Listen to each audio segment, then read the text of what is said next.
Hi, welcome back to Finally Revealed. In this episode, I want to talk about planning for your care for yourself as you get older and up until the end of your life. Barring any accidents or serious injuries that take you down right away and end your life, you want to be able to prepare for how you want to live out your days and then work backwards to plan for it financially and talking with your family, talking with your doctor, and things like that. So oftentimes we talk about after we finish working or if we finish working in our golden years, most of that discussion centers around money, and not a lot of it centers around what are you actually going to do? What does it look like? So here are the different components that I want you to think about as you work through this on your own. It's best for you to make a plan on your own. Discussion and the planning should really start with you and what you have observed with others in your family, other relatives, other friends, and how they have lived out their days. What appeals to you, what doesn't, what do you not want to have happen, and then how can you plan for it? So here are some of the components that you should include. Insurance.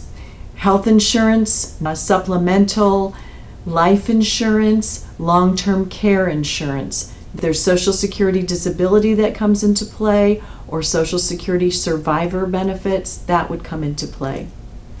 Income from your pension, income from your retirement accounts, income from the government, income from earnings, income from investments or dividends and businesses that you own, either directly that you participated in, or like I said, your investments, maybe individual stocks that you type of income do you have, and what will continue and what won't continue.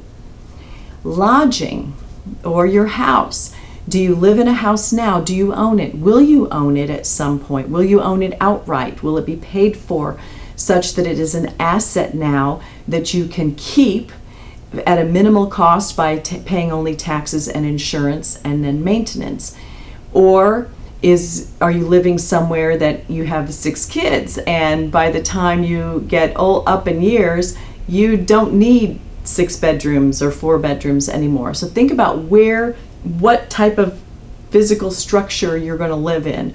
What appeals to you? Do you want to stay where you are, or do you want to live somewhere else? Medical care. What kind of medical care do you need now?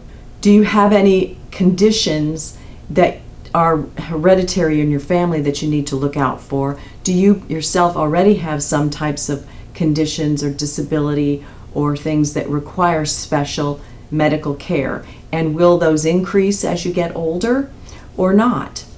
Nursing care. Do you foresee that you're going to need that on a day-to-day basis or on an occasional basis? Is your help that you're going to need going to be more of the medical variety or of the functional variety? Transportation, cooking, cleaning, shopping for you, running errands, keeping track of your day-to-day living. And a lot of these components, as you're noticing, go together. So are you going to need more medical care or more functional care? And then memory. Do your family members suffer from Alzheimer's? Are there memory issues in your family? Do you have any cognitive problems now? Have you had any ischemic or little strokes? It depends on how old you are, what kind of condition you're in now. A lot of your physical conditions can be improved based upon diet and exercise and lifestyle, but you want to take these various components into consideration to figure out what does it look like, where I'm going to be living, and how much is it going to cost? What are the needs I have? Then look at the community that you are in now or that you want to live in. What types of resources do they offer? Do you have extended family or any family around that might be able to assist you? Some people will move in with their kids. Some people will never move in with their kids. Some kids don't want you to move in with them. Some would welcome you to move in. How about friends? Some families go in together and get a home and a freestanding single-family home, and then have different people live in the different bedrooms, and then they pool their resources. They've got a kitchen, they have a cook come in, or they have nursing people stop by, and it's an economical way for multiple people in their golden years to live out their days. So think about those different components, and then timing. Do you want to plan for how long do you think you'll live? How long did your parents live, or your brothers and sisters? How healthy are they? And in your community, what is the longevity rate? Do you think, absent getting hit by a bus tomorrow, are you going to live a long time? Plan out, how long do you think you're going to live? How long will your money last? What types of things can you do now to bolster your money or get insurance to help pay for some of these things? And then plan when you think these different steps will need to be taken. And even if you can sit down and write it out, look at the calendar, think about this in advance and plan for it. Then, unless you'd had to talk to one or more of your kids or someone else about moving in with them or helping you make arrangements, announce to them that it's taken care of, rather than inviting people to come in and give you all of their ideas. You want to be the person who, as you've lived your whole life, you should be creating your whole life, and you should be able to do that all the way till the end. So what do you want? What sounds good to you? What can you afford? And take responsibility for it, and then tell them that it's been taken care of. Make sure that your arrangements are documented, and then for yourself, in case there's a memory issue later on, you want to have your powers of attorney in place.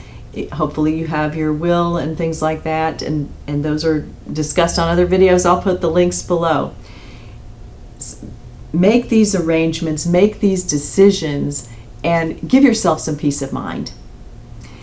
If this helped you, or if you learned something, give me a thumbs up. Any comments or questions below? Share this with anyone who might need to be thinking about this, and it's a difficult conversation to have. You want to at least check in with your family members and say, do you have a plan? Have you thought about this? I'm not coming here to dictate it to you, but I just want to know, have you thought about it?